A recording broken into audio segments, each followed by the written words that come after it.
भारी पड़ता है, सारे दोस्त इसी से डरते हैं। तो ये 75 जो क्वेश्चंस है ना, ये 75 क्वेश्चंस, इसके अंदर जो 150 क्वेश्चन आएंगे उन पर भारी पड़ते हैं ये 75 क्वेश्चंस, क्योंकि इसमें एक नियम है कि पास होने के लिए 40% अंक जरूरी है। अर्थात इसमें आपको 40% लाना आवश्यक है। और पेपर ऐसा होता है कि इसमें 40% अंक जो है ना, वो कई विद्यार्थियों के नहीं आ पाते। मैं जहां तक समझता हूं, हमारी दुविधा का कारण क्या है कि इसमें 12 सब्जेक्ट है और क्वेश्चन 75 है। फिर भी इसकी रणनीति ये रहनी चाहिए कि हम लोगों को 12 के 12 सब्जेक्ट तो नहीं पढ़ सकते, लेकिन महत्वपूर्ण पर अपन फोकस करें। जैसे भारत एवं राजस्थान का इतिहास, ये अकेला हमें 15 क्वेश्चन दे रहा है। 75 में से 15 क्वेश्चन ये अकेला दे रहा है, इनको हमें करना चाहिए। मैं जल्दी अभी ऑब्जेक्टिव क्वेश्चंस पर आ रहा हूं। आपको एक टेस्ट में लेकर के चेक करके आपको मैं आपकी तैयारी को परखने के लिए तत्पर हूं, लेकिन कुछ बात पहले हो जाए। दूसरा, अपना फोकस होना चाहिए अपने सब्जेक्ट पर। जिस भी विद्यार्थी का जो सब्जेक्ट है, जैसे कोई साइंस का विद्यार्थी है तो साइंस के 4 क्वेश्चन करे, कोई पॉलिटिकल साइंस का तो पॉलिटिकल साइंस के 4 क्वेश्चन करे, कोई ज्योग्राफी का है तो ज्योग्राफी के 4 क्वेश्चन करे, 4-4, 5-5 जो क्वेश्चन, कोई हिंदी का है तो हिंदी के 4 क्वेश्चन करे। ठीक है, तो बेटा माया जी, विशाल जी, बहुत सारे जो जुड़े हुए साथीगण हैं, very good morning, Ram Ram, नमस्कार, सत श्री अकाल। एक अपना सब्जेक्ट से जुड़ा हुआ हिस्सा होता है और उसके 4 क्वेश्चन जो है अपने को कर सकते हैं अपना सब्जेक्ट। तीसरे नंबर पे इसमें कुछ सरल चीजें हैं दोस्तों, जैसे पॉलिटी या राजनीतिक विज्ञान। तो जिसकी राजनीतिक विज्ञान ऑप्शनल नहीं है, तो राजनीतिक विज्ञान के 4 क्वेश्चंस को आसानी से ठीक कर सकता है, क्योंकि इसमें राजनीतिक विज्ञान का बड़ा पोर्शन नहीं है। एक छोटा पोर्शन है, बड़ा पोर्शन नहीं है, एक छोटा सा पोर्शन है। तो मैं समझो कि आवाज ठीक आ रही है। Very good morning, okay. Jogaram ji, Raksha ji, study IQ वाले भाई साहब सारे जो है।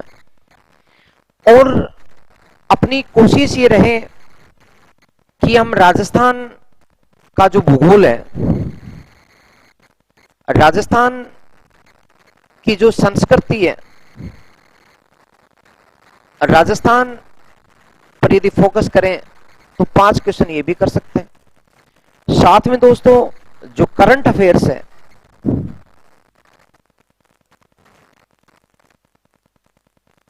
करंट अफेयर्स, उसके लगभग 10 क्वेश्चन आते हैं, वो कर सकते हैं।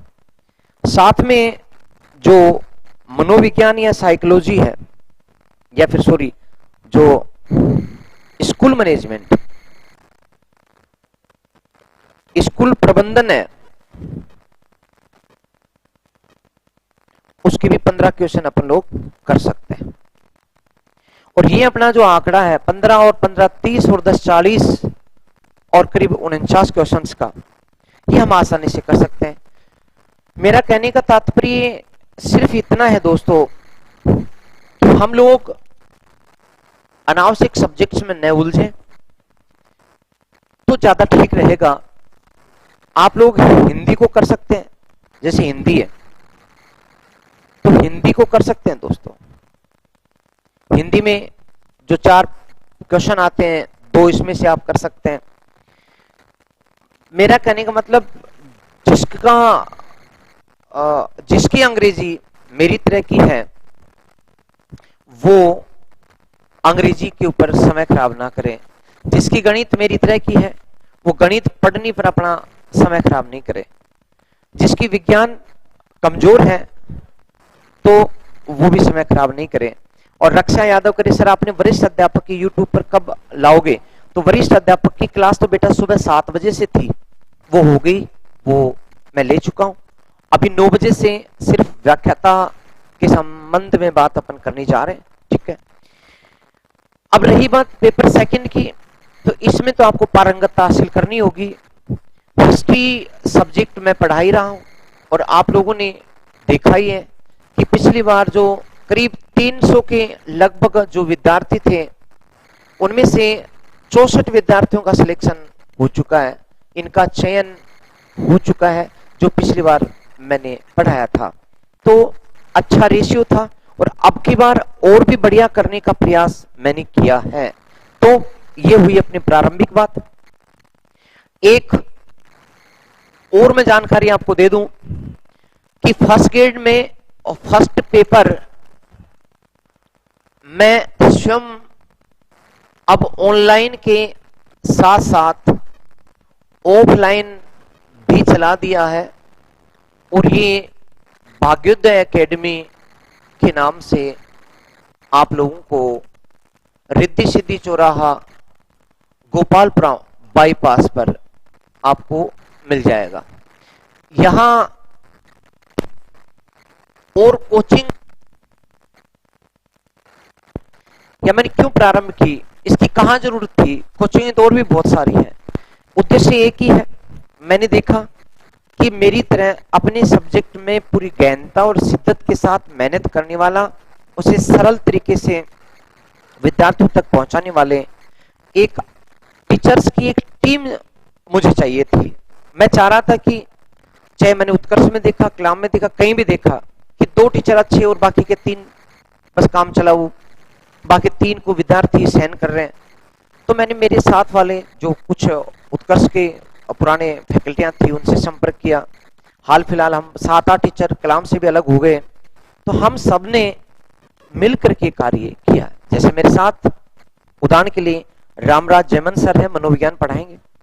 राजेंद्र शर्मा सर हैं जो कि भूगोल पढ़ाएंगे। मेरे साथ राजेंद्र सहारण है जो कि समाजशास्त्र पढ़ाएंगे। इकोनॉमिक्स उमेश सर जी पढ़ाएंगे तथा साथ में भवानी सर जी पढ़ाएंगे। तो कुल मिलाकर के अच्छी फैकल्टीज की एक टीम तैयार की है, जिसमें राजस्थान के कल्चर अभिषेक खांडल सर पढ़ाएंगे। तो मेरा कहने का उद्देश्य है कि अच्छी टीम मैंने इसलिए तैयार की है कि आपको सब कुछ व्यवस्थित रूप से पढ़ने का मौका मिले। अब हम सीधी बात करते हैं अपने क्वेश्चंस की। मैं समझता हूं कि आपके जीके के पेपर में, जीके का जो पेपर है प्यारे बच्चों, इस भारत और राजस्थान का इतिहास में, इसमें राजस्थान के इतिहास की जो शुरुआत होती है वो आज मैं इसी पर अपने क्वेश्चंस लेकर के आया हूं। राजस्थान का इतिहास, इसमें आपके प्राचीन पहली जो यूनिट, पहला जो सिलेबस का बिंदु है वो है राजस्थान की प्राचीन सभ्यता। और इस राजस्थान की प्राचीन सभ्यता वाले बिंदु में 4 सभ्यताएं हैं। नंबर 1 कौन कौन सी सभ्यताएं दोस्तों? नंबर 1 कालीबंगा दोस्तों, दूसरा दोस्तों गणेश्वर, गणेश्वर सभ्यता, तीसरा दोस्तों बैराट की सभ्यता और चौथी आहट सभ्यता। तो ये 4 सभ्यताएं आपके सिलेबस के अंदर हैं, तो आप इनको देखिएगा।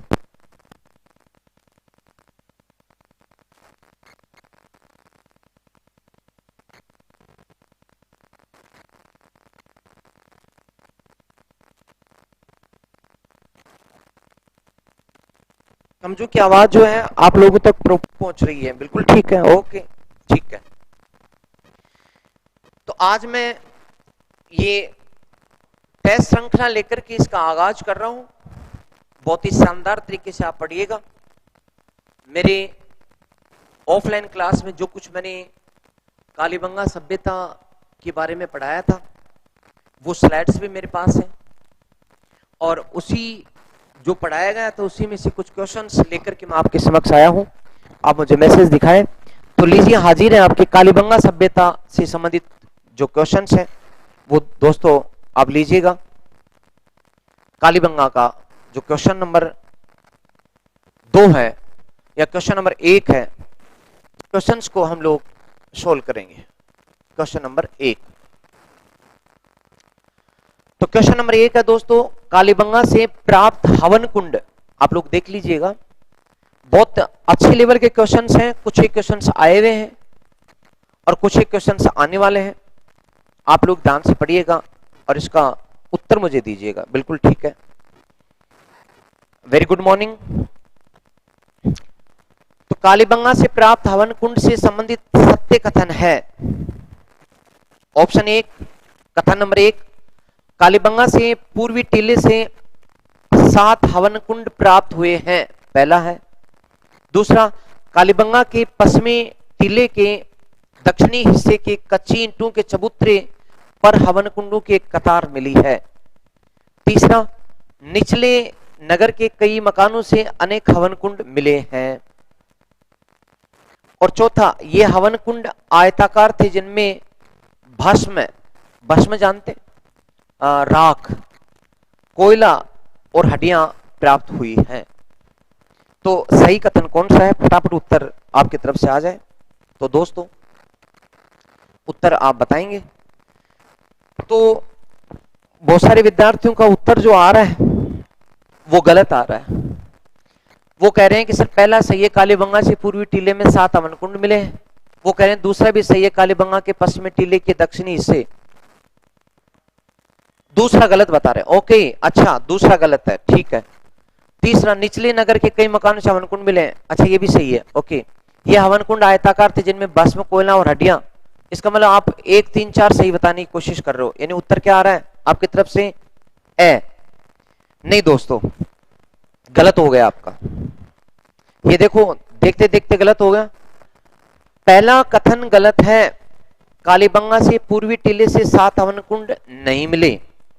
दोस्तों स्पष्ट भाषा में समझिए कि कालीबंगा जो सभ्यता है, उस सभ्यता में जो हवन कुंड मिले हैं, ये हवन कुंड पश्चिमी टीले से प्राप्त हुए हैं। ये देखो, मैंने पढ़ाया था क्लास में, बताया था कि कालीबंगा में एक ये पश्चिमी टीला है इधर, और ये पूर्वी टीला है। और पूर्वी जो टीला है उसको भी 2 भागों में बांटा गया है। एक ये वाला भाग, एक यहां पर है, और दूसरा ये है। तो ये वाला पश्चिमी टीला है दोस्तों, ये वाला निचला नगरिया, ये पूर्वी टीला या नगर कहा जाता है। ये मैंने पढ़ाया हुआ है। अब इस पश्चिमी टीले के दक्षिणी भाग से, यहां से दोस्तों, तो यहां से हमें 7 हवन कुंड की चबूतरों की कतार प्राप्त हुई है। ये जो 7 हवन कुंड है, इनकी कतार यहां मिली है, और इनके सामने भी एक बड़ा हवन कुंड प्राप्त हुआ है। तो कतारबद्ध 7 हवन कुंड, एक बड़ा हवन कुंड ऊपर की ओर। ये 7 हवन कुंड एक ही चबूतरे पर है, और ये दूसरा जो हवन कुंड है बड़ा वाला, ये एक अलग चबूतरे पर है। तो इस प्रकार से पूर्वी टीले में हमें हवन कुंड प्राप्त नहीं हुए। इसलिए दोस्तों आपसे गलती हो गई कि हवन कुंड जो है आपने गलत बता दिए। तो कालीबंगा से पूर्वी टीले से हवन कुंड प्राप्त नहीं हुए हैं। ओके, तो ये पहला कथन हो गया गलत। दूसरा, कालीबंगा के पश्चिमी टीले के दक्षिणी हिस्से कि कच्ची ईंटों के चबूतरे पर हवन कुंड कतार मिली, ये सही है दोस्तों।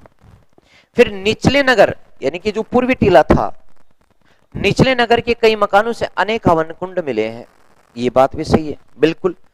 यानी कि जो पूर्वी टीला है उसमें कई कई घरों से कुछ एक मात्रा में हवन कुंडों की प्राप्ति हुई है, ये बात भी सही है। फिर दोस्तों ये हवन कुंड आयताकार थे जिनमें, ये बात भी सही है, आयताकार साइज के हवन कुंड जिनके अंदर, यानी हवन कुंड इस प्रकार से बना हुआ था आयताकार, और जिनमें अर्थात थोड़ी लंबाई ज्यादा थी, और जिनमें हवन कुंड में यानी कि यज्ञ करने के साक्ष्य हमें प्राप्त होते हैं। और इन हवन कुंडों में दोस्तों राख मिली है, अर्थात लकड़ी कोयला जलाने की राख मिली है, और ओम स्वाहा अर्थात उसमें घी, बलि, हड्डियां ये प्राप्त हुई है। इसका मतलब भस्म प्राप्त हुई है, कोयला प्राप्त हुआ और हड्डियां प्राप्त हुई, इनकी प्राप्ति यहां पर हुई है। इससे एक बात क्लियर होती है कि यहां पर यज्ञ करने की परंपरा पहले से ही विद्यमान रही है। ओके, तो दोस्तों इसका मतलब कथन नंबर 4 भी सही है, तो कथन नंबर 1 गलत है, तो उत्तर होगा 2, 3 और 4। तो इसका सही उत्तर है दोस्तों 4 द 2, 3 और 4। ठीक है, अब हमें एक क्वेश्चन और लेते हैं अगला, बताइएगा। कालीबंगा के संबंध में निम्न तथ्यों पर विचार करना है। कालीबंगा के प्राक हड़प्पन स्तर से जुते हुए खेत के साक्ष्य प्राप्त हुए हैं। दूसरा, कालीबंगा के हड़प्पन स्तर से जुता हुआ खेत प्राप्त हुआ है। तीसरा, हड़प्पन स्तर से वृषभ की कांसे की मूर्ति, कांसे का दर्पण, अर्थात कांसे की मूर्ति, कांसे का दर्पण प्राप्त हुआ है। चौथा, कालीबंगा से ऊंट की हड्डियां प्राप्त हुई हैं। तो कालीबंगा से ऊंट की हड्डियां भी प्राप्त हुई हैं या नहीं, तो ये भी आप लोग जो है दोस्तों देखेंगे। ठीक है, तो इनमें सही क्या क्या, मैंने आपको बताया था दोस्तों कि कालीबंगा जो है उसके 2 स्तर प्राप्त हुए। कालीबंगा को जब खुदाई की गई तो उस खुदाई में 2 स्तर प्राप्त हुए, एक नीचे का स्तर और फिर उसके ऊपर बनाया गया ऊपर का स्तर। इस तरह से 2 स्तर प्राप्त हुए। ये जो पहला स्तर है इसे हड़प्पा सभ्यता से पहले का काल का माना गया है, इसलिए इसे प्राक हड़प्पन स्तर कहा जाता है। और ये जो है ऊपर वाला, ये जो सिंधु घाटी सभ्यता है, हड़प्पा सभ्यता जिसे अब वर्तमान में कहते हैं, ये उससे मिलता जुलता है, इसलिए इसे हड़प्पाकालीन स्तर भी कहा जाता है। अर्थात जो नीचे का स्तर है दोस्तों वो पहले विकसित हुआ और बाद में हड़प्पाकालीन स्तर विकसित हुआ। नीचे वाला जो स्तर है उसमें कच्चे मकान हैं और इसमें भी कच्ची ईंटों की 4 दीवारी यानी परकोटा बनाने का प्रयास किया गया और यहीं से हमें कच्ची ईंटों का परकोटा मिला है। मैंने बताया था, आपको पढ़ाया था उपनयन में कि यहीं से हमें जुता हुआ खेत भी प्राप्त हुआ है, जुता हुआ खेत प्राप्त हुआ है। इस हड़प्पाकालीन स्तर में यानी कि जो सिंधु घाटी सभ्यता के समकालीन है, इसमें सिंधु घाटी सभ्यता की तरह की सड़कें, उसी तरह के मकान, उसी तरह की नालियां, यानी ये विकसित है, जबकि ये ग्रामीण स्तर है नीचे वाला, ये अविकसित है, ऊपर वाला विकसित है, इसलिए इसको विकसित स्तर भी कहते हैं और नीचे वाले को अविकसित स्तर कहते हैं। तो ये 2 स्तर प्राप्त हुए। आपको मैं बता दूं कि एक इसको कहते हैं अविकसित,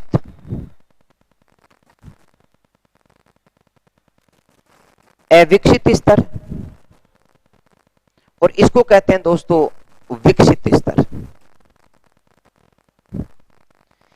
अब हमें जुता हुआ खेत, अब प्राक हड़प्पन, ये प्राक हड़प्पन नीचे वाले स्तर से जुते हुए खेत का साक्ष्य मिला है, ये बात तो दोस्तों हो गई सही। दूसरा, कालीबंगा के हड़प्पन स्तर से, हड़प्पाकालीन स्तर से जुता हुआ खेत मिला क्या? नहीं, यहां नहीं मिला है, ये तो यहां मिला है, इसलिए दोस्तों ये हो गई गलत। तीसरा, हड़प्पा स्तर से वृषभ की यानी कि सांड की, कांसे की मूर्ति, कांसे का दर्पण प्राप्त हुआ। तो पूरी हड़प्पा सभ्यता में कांसे के दर्पण और कांसे की सांड की मूर्ति प्राप्त होती, ये पूरी सिंधु घाटी सभ्यता के हर स्तर से इनकी प्राप्ति होती है, तो कालीबंगा से भी इनकी प्राप्ति होगी दोस्तों, तो ये बात भी सही है। चौथा, कालीबंगा से ऊंट की हड्डियां प्राप्त हुई हैं। हाँ, राजस्थान में प्राचीन काल से ही ऊंट के साक्ष्य मिलते हैं। रेगिस्तान का जहाज ऊंट कालीबंगा के लोगों का भी एक पालतू पशु था और इसकी पुष्टि कालीबंगा की खुदाइयों से होती है और कालीबंगा की खुदाई में ऊंट की हड्डियां प्राप्त होती है। तो ये भी सही है। तो इसका मतलब सही उत्तर कौन सा हो गया? 1, 3 और 4। 1, 3 और 4 ए उत्तर सही है दोस्तों। लेकिन आपके जब मैं मैसेज देखूं तो इसमें तो अच्छा माया जी का बिल्कुल सही है। अरे वाह, वेरी गुड बेटा, बिल्कुल सही है। सर जी फर्स्ट ग्रेड हिस्ट्री की क्लास, तो बेटा फर्स्ट ग्रेड हिस्ट्री की क्लास आपने पूछी है, कौन है? चंदा कुमारी जी। तो रोज ऑफलाइन बैच चल रहा है और रोज जो है 5 बजे से 8 बजे तक सायकाल में हिस्ट्री ऑप्शनल मैं पढ़ा रहा हूं। तो आप ऑफलाइन आइए और पढ़ाई कीजिए, क्लास में बैठिए।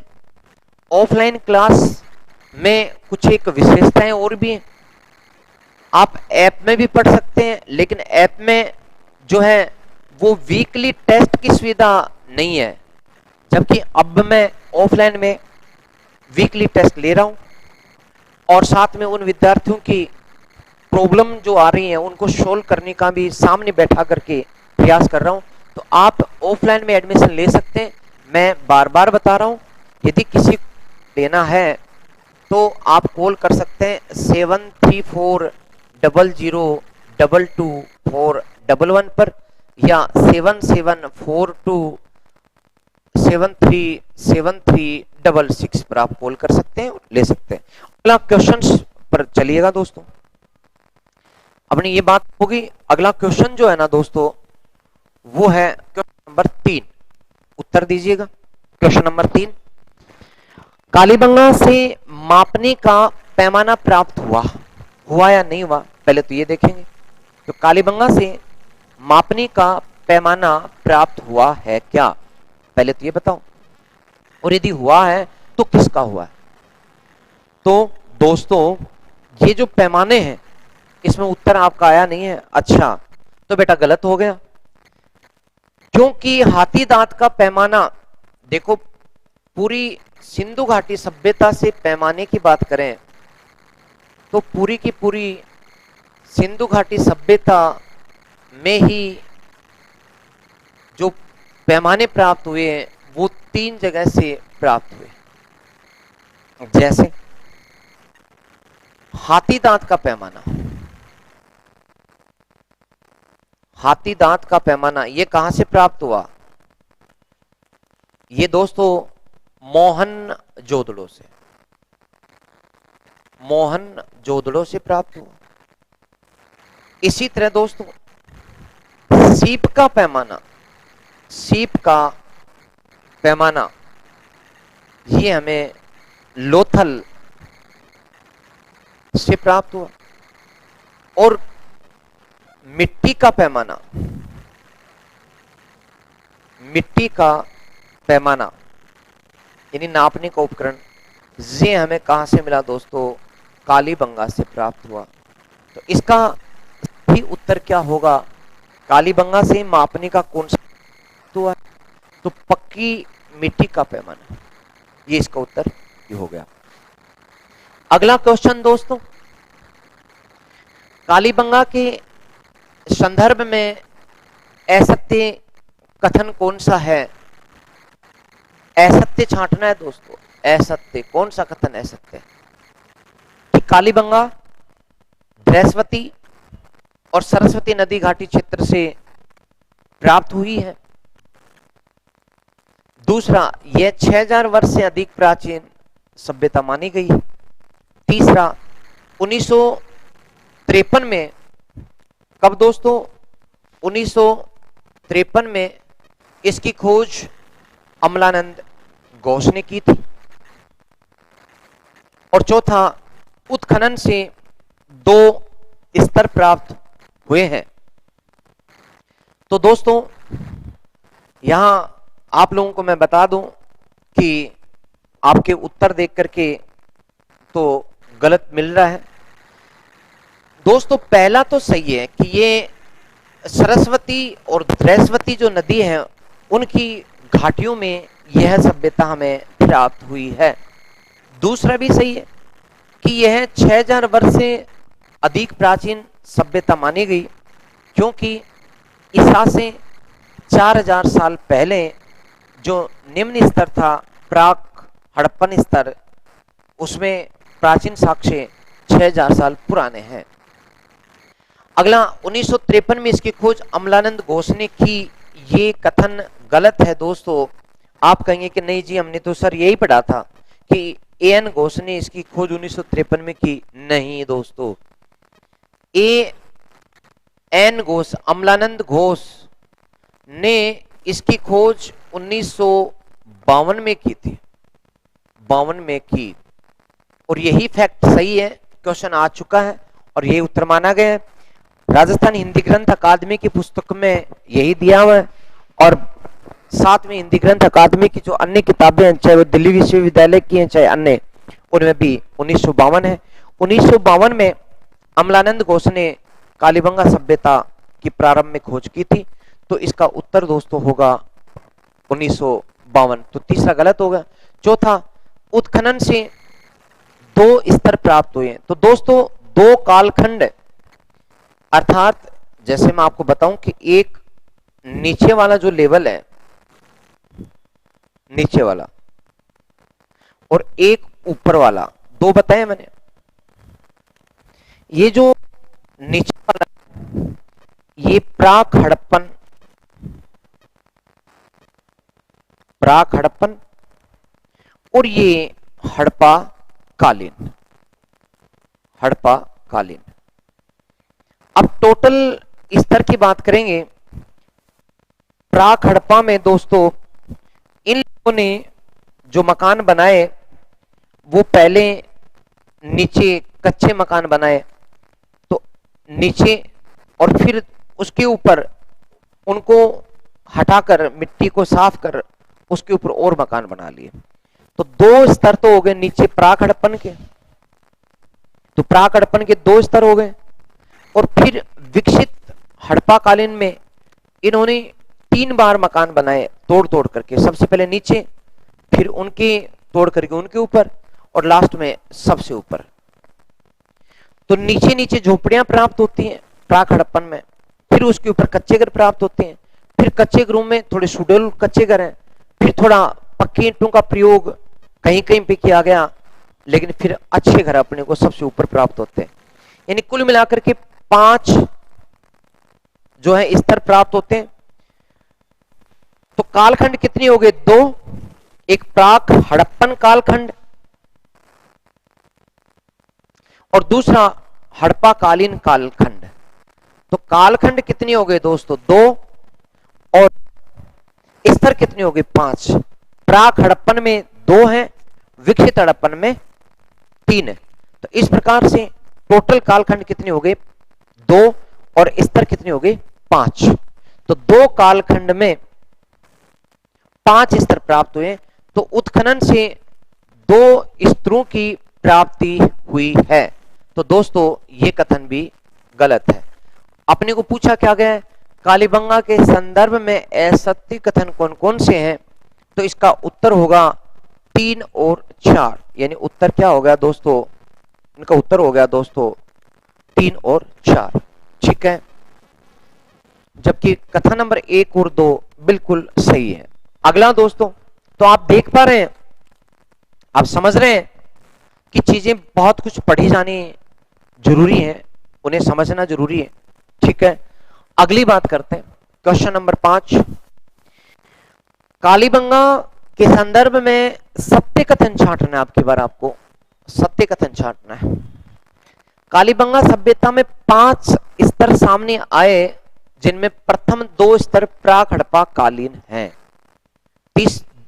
कथन नंबर 2, तीसरा, चौथा और 5वां स्तर हड़प्पा सभ्यता के समकालीन या हड़प्पा कालीन है। तीसरा, मकान बनाने में धूप में पकाई ईंटों का प्रयोग किया गया। चौथा, यहाँ की मिट्टी के बर्तनों में सुंदरता और सुडौलता का अभाव है। और पांचवा, ईंट भट्टों में ईंट पकाने के साक्ष्य प्राप्त हुए हैं। तो दोस्तों कौन सा सही लग रहा है और कौन कौन सा गलत लग रहा है? तो दोस्तों बात करते हैं। कालीबंगा सभ्यता में 5 स्तर सामने आए हैं, ये बात सही है, जिनमें 2 स्तर प्राक हड़प्पन में और 3 हड़प्पाकालीन में, ये बात सही है, बिल्कुल सही है दोनों कथन। तीसरा, मकान बनाने में धूप में पकाई ईंटों का प्रयोग किया गया। ईंटों को, कच्ची ईंटों को धूप में सुखा करके उन्हें जो है सुखाया गया और मकान बना लिए गए। चौथा, यहाँ की मिट्टी के बर्तनों में सुंदरता और सुडौलता कम है, क्योंकि बर्तन जो है वो बहुत सुंदर नहीं है, चाक का इस्तेमाल तो है परंतु सुडौलता नहीं है, तो इसका ये भी कथन सही है। पांचवा, ईंट भट्टों में ईंट पकाने के साक्ष्य मिले। नहीं दोस्तों, कालीबंगा से हमें ईंट भट्टों के साक्ष्य प्राप्त नहीं हुए हैं, इसलिए ये गलत है। तो उत्तर सही पूछा है ना, तो सही में 1 2 3 4, अर्थात दोस्तों इसका उत्तर ब ठीक है, 5वें का ब। ओके, आगे बढ़े। तो दोस्तों कालीबंगा के कब्रिस्तान के संबंध में एक क्वेश्चन है, उसको आप देखिएगा। कालीबंगा में पुरुष के कंकाल की खोपड़ी में एक कब्रिस्तान से पुरुष की खोपड़ी मिली है दोस्तों, उस खोपड़ी में 6 छेद प्राप्त हुए हैं। तो यस, आपने उत्तर दिया माया जी, बिल्कुल आपका जो उत्तर है आपने देख लिया। यस बिल्कुल, तो जुड़े रहो और सही करते रहो। तो मैंने बताया कि पहला ऑप्शन है पुरुष के कंकाल की खोपड़ी में 6 छेद मिले हैं, क्या है? सही है। दूसरा, यहां प्रतीकात्मक समाधान के साक्ष्य मिले हैं, प्रतीकात्मक समाधान के साक्ष्य मिले हैं। और इसी तरह दोस्तों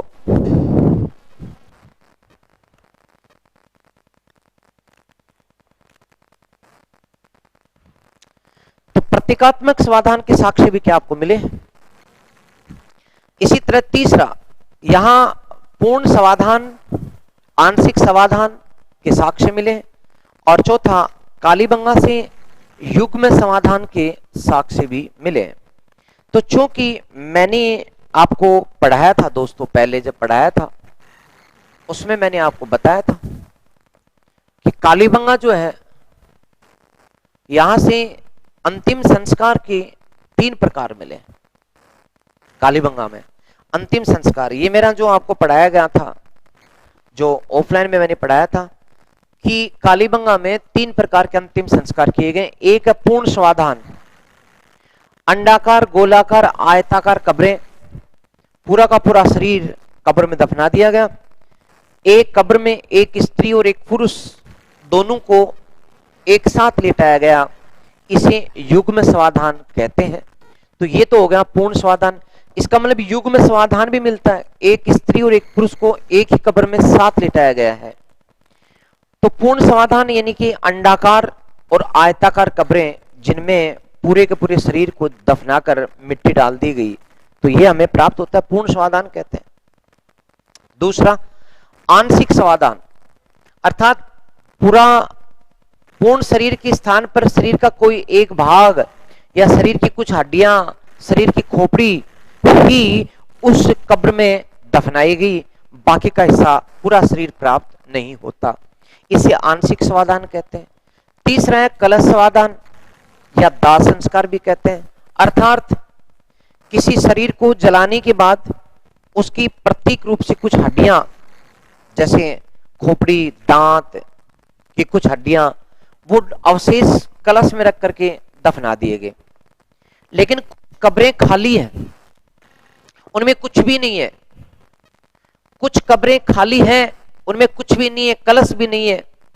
और ये जो खाली कब्रें हैं वो प्रतीकात्मक समाधान को दिखाती हैं, यानी कि फलान सिंह की कब्र वहां है, कब्र में कुछ नहीं है, लेकिन प्रतीक रूप में कि फलान सिंह जी जो है श्री श्री श्री 108 की कब्र वहां पर है, इसे प्रतीकात्मक समाधान कहते हैं। तो वैसे तो 3 है, पूर्ण समाधान, आंशिक समाधान और कलह समाधान, लेकिन यहां पर एक प्रतीकात्मक समाधान और है जिसकी अंदर कुछ भी नहीं मिलता। पूर्ण समाधान में सिर जो है उत्तर की दिशा में और पैर जो है दक्षिण की दिशा में किया गया, लेकिन एक अपवाद भी मिला है दोस्तों, एक कब्र के पैर उत्तर में और सिर दक्षिण में है, लेकिन एक ही अपवाद है। ठीक है, अब क्वेश्चन की तरफ आइएगा दोस्तों, क्वेश्चन की तरफ आइएगा। मैंने पढ़ाया है और पूरी डिटेल से आपको ये पढ़ाया है, इसलिए दोस्तों मैं पूछ रहा हूं। ओके,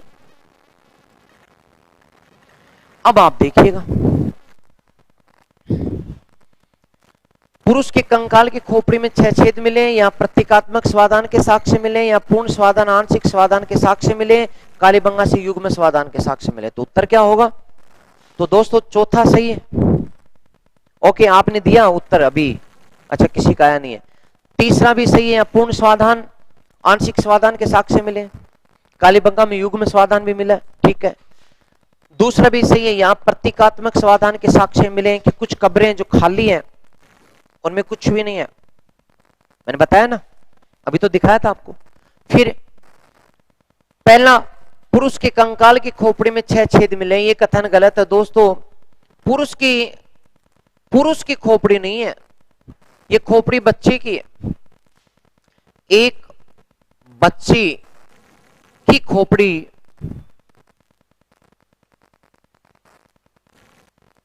में 6 छेद हैं, जो ये दिखाता है कि मस्तिष्क शल्य चिकित्सा की गई थी, इसके ये साक्ष्य के रूप में माना गया।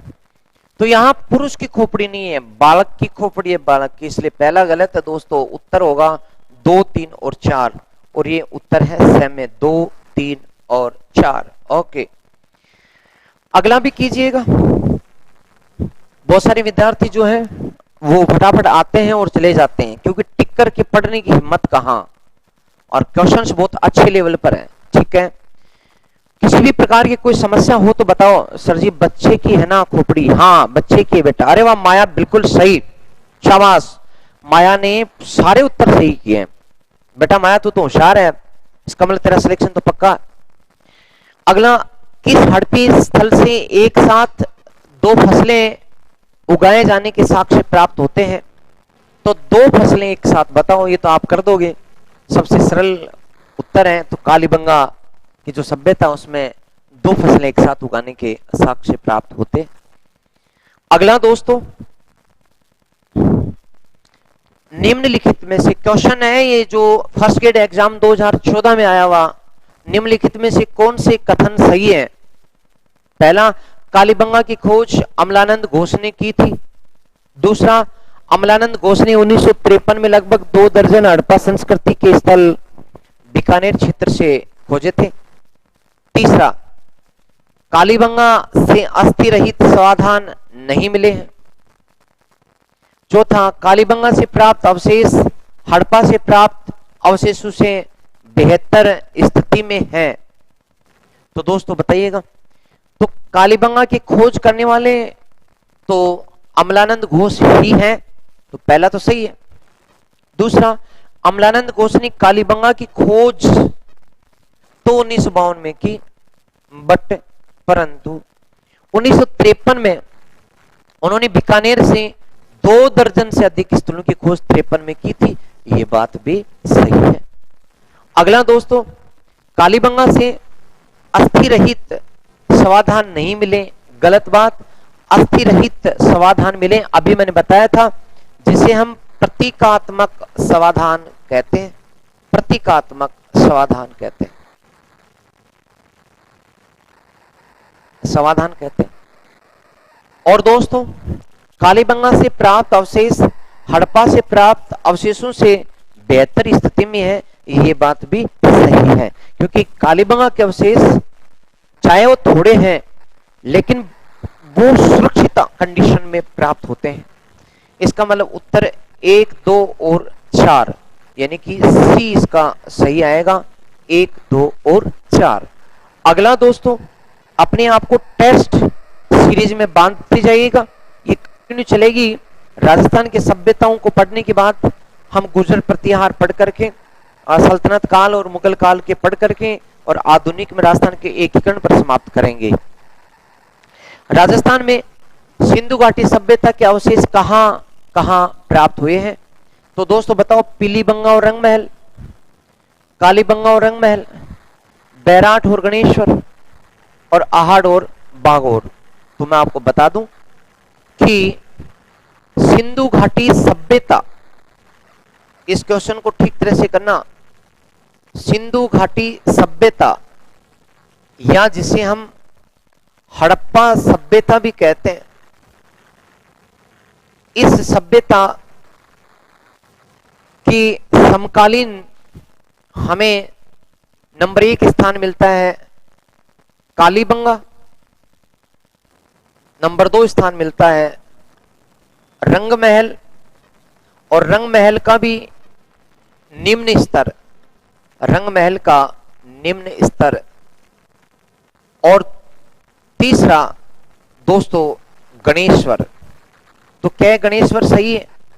नहीं है, क्योंकि गणेश्वर हड़प्पा कालीन तो है, हड़प्पा काल में था, हड़प्पा कालीन सभ्यता है, ये बात तो सही है, परंतु ये सिंधु घाटी सभ्यता से अलग थी। सिंधु घाटी सभ्यता से पृथक थी, यानी सिंधु घाटी सभ्यता का स्थल नहीं है, पृथक सभ्यता यहां पर थी।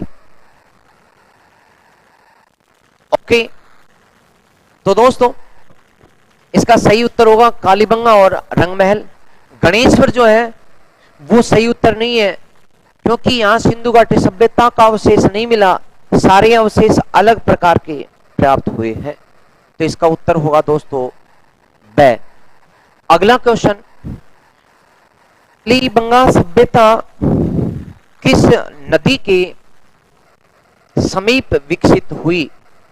तो कालीबंगा सभ्यता दोस्तों सरस्वती नदी, ये एक ही उत्तर सही है, बहुत सरल है, तो आप कर दोगे। अगला दोस्तों, कालीबंगा में प्राप्त चबूतरे किससे बनाए गए थे? तो लकड़ी के, या मिट्टी की ईंटों से, या पत्थर से, या लकड़ी और धातु से? तो इसका सही उत्तर है दोस्तों, बताया हुआ है मेरा, मिट्टी की ईंटों से, मिट्टी की ईंटों से।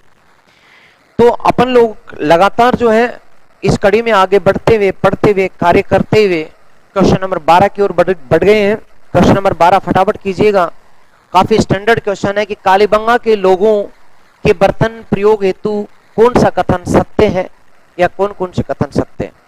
बर्तनों की बात करेंगे, कालीबंगा सभ्यता के बर्तनों की बात कर रहे हैं।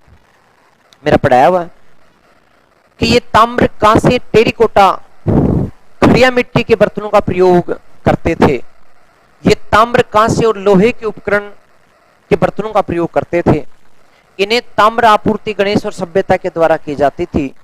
कालीबंगा के लोग ताम्र धातु आहड़ और गिलुंड के लोगों से प्राप्त करते थे।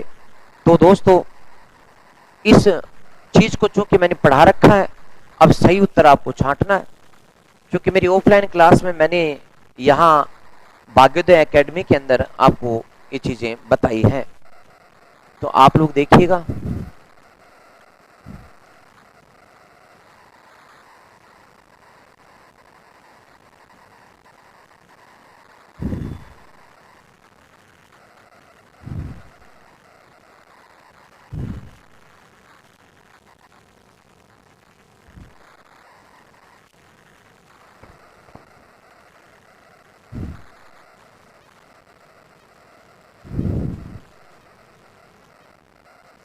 ये देखो, मैंने कालीबंगा के बारे में आपको पूरा का पूरा पढ़ाया था कि कालीबंगा जो है वो पीलीबंगा से 5 किलोमीटर दूर हनुमानगढ़ में है।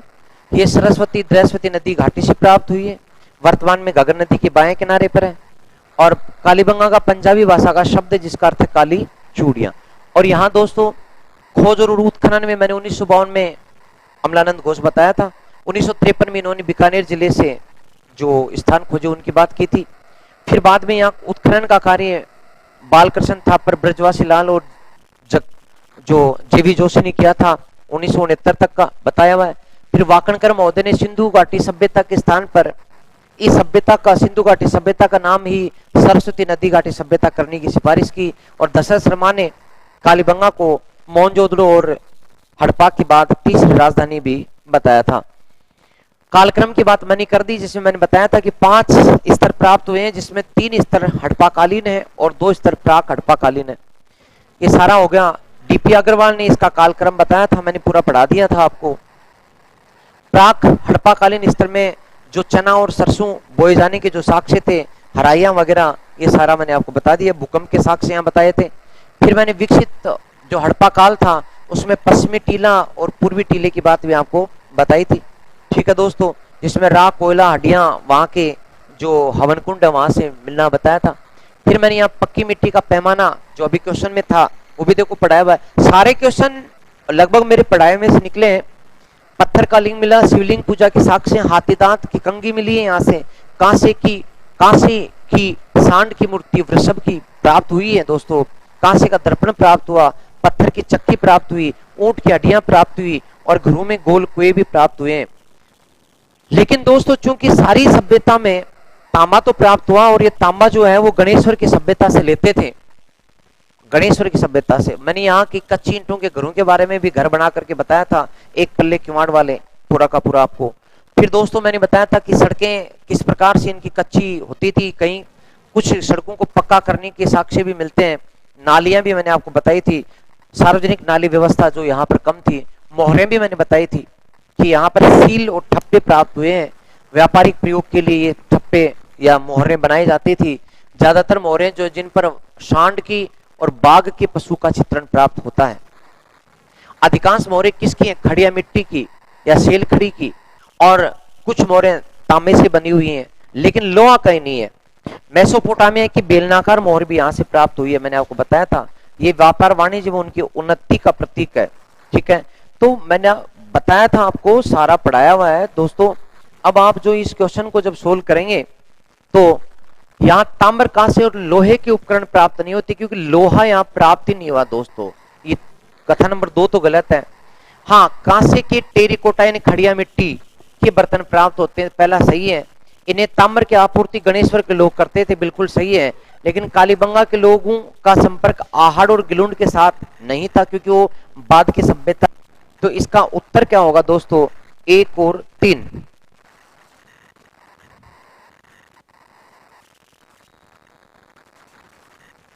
तो केवल 1 और 3 ए उत्तर इसका सही है दोस्तों। तो मैं समझ रहा हूं कि क्लास लंबी ना हो, आप लोग जो है वो लंबी क्लास को बहुत ज्यादा पसंद नहीं करते, और अगली क्लास में मैं आपको पुनः एक टेस्ट सीरीज के रूप में जो है लेकर के आऊंगा जल्दी ही। और हम राजस्थान के इतिहास को टेस्ट सीरीज में पढ़ेंगे, साथ में भारतीय इतिहास को टेस्ट सीरीज में पढ़ेंगे, और अन्य विषयों की भी मैं टेस्ट सीरीज के रूप में यूट्यूब पर बीच बीच में आने का प्रयास करूंगा। और फिर मैं आपको बता दूं कि अपनी फर्स्ट ग्रेड की जो क्लास है ना दोस्तों, वो ऑनलाइन और ऑफलाइन दोनों में आपको उपलब्ध है।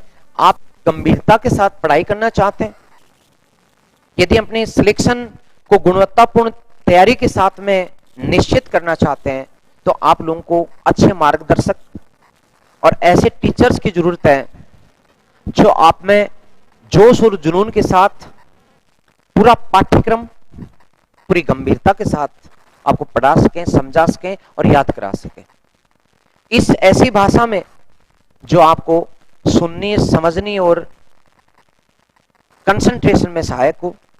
ऐसा मैटर जो कि आपके पूरे पाठ्यक्रम को गहनता से आपको, ऐसे नोट्स जो कि आपका गहन पूर्ण पाठ्यक्रम को पूरा करते हो, और ऐसी टेस्ट श्रृंखला जो कि आपके पढ़े हुए ज्ञान को बिल्कुल साफ कर दें, परिमार्जित कर दें। तो इन सब के लिए मैंने मेरे जैसे टीचर्स की एक टीम बनाई है, जिसमें मैंने बताया था आपको, टीम के बारे में जानकारी दी थी कि मैं खुद विजेंद्र इतिहास आपको पढ़ाऊंगा, भारत का और राजस्थान का इतिहास, राजस्थान की कला एवं संस्कृति जो है वो अभिषेक खांडल सर पढ़ाएंगे, जो राजस्थान की कला और संस्कृति है वो अभिषेक खांडल सर पढ़ाएंगे। और जो भूगोल विश्व में भारत और राजस्थान का है दोस्तों, वो भूगोल पढ़ाने का कार्य राजेंद्र सर करेंगे, जो अभी यूट्यूब पे भी आए थे 7:30 बजे। और ये विजेंद्र जी मैं खुद पढ़ाऊंगा, और ये मैंने बताया खांडल सर पढ़ाएंगे। और दोस्तों इसी के साथ साथ जो मनोविज्ञान है, जो मेरे साथी रामराज जयमन सर हैं, जो कि लोकप्रिय पूरे राजस्थान में, वो पढ़ाएंगे। ठीक है। और इसी तरह से जो पॉलिटिकल का पोर्शन है, वो पॉलिटी का जो पोर्शन है वो मैं खुद विजेंद्र, और साथ में मेरे साथ साथ एक सर हैं जो आरएस अधिकारी हैं, राजेश सर, ये या एडी शर्मा सर, ये भी पढ़ाएंगे। इसी तरह से दोस्तों जो सभी विषयों में, मैं तो इतना कह रहा हूं कि मैं एक एक का क्या नाम लूं, मैं ऐसी फैकल्टी की टीम मैंने बनाई है। मुझे बस एक ही बात का था कि हर कोचिंग में 3 टीचर अच्छे मिलते हैं, उनको दिखा करके एडमिशन ले लेते हैं, बाकी टीचर यूं चलते रहते हैं, बच्चे शिकायत करते रहते हैं, चेंज नहीं होता। मैंने शुरू में ही मेरे जैसे योग्य टीचर्स की, जो कभी उत्कर्ष में पढ़ाते थे, जो वहां से अलग हो चुके हैं, जो बाद में कभी कलाम में पढ़ाते थे, अब 8 टीचर हम कलाम से गत मैंने निकले हैं। तो हमने वो टीम बना करके सभी टीचर्स ने मिल करके कोचिंग की है, और इस कोचिंग का नाम है भाग्योदय। और सभी टीचर ने कहा था कि स्टूडेंट का जो भाग्य है उसमें उदय के लक्षण प्रकट हो, इसीलिए हमने ये नाम रखा है। आप लोग ऑफलाइन की क्लास ले सकते हो। और आप लोगों को मैं बता दूं कि फर्स्ट पेपर का जो बैच है वो आज संडे से हम स्टार्ट कर रहे हैं। तो बुधवार को इसकी पहली क्लास, जो आज एडमिशन शुरू हो गए हैं और बुधवार को पहली क्लास होगी, तो आपका जो है इसमें स्वागत है। यदि आप करना चाहते हैं तो आप जो है इसका सुबह का भी एक बैच है और एक बैच दोपहर का, 2 बैच हम शुरू कर रहे हैं फर्स्ट पेपर के लिए। योगी टीचर्स की टीम है, आपको बहुत ही सलीके से पढ़ाएगी, पूरी गहनता के साथ, पूरी आसान भाषा में। और इसके बाद नियमित टेस्ट और प्रॉब्लम सोल्व करते हुए हम पढ़ाएंगे।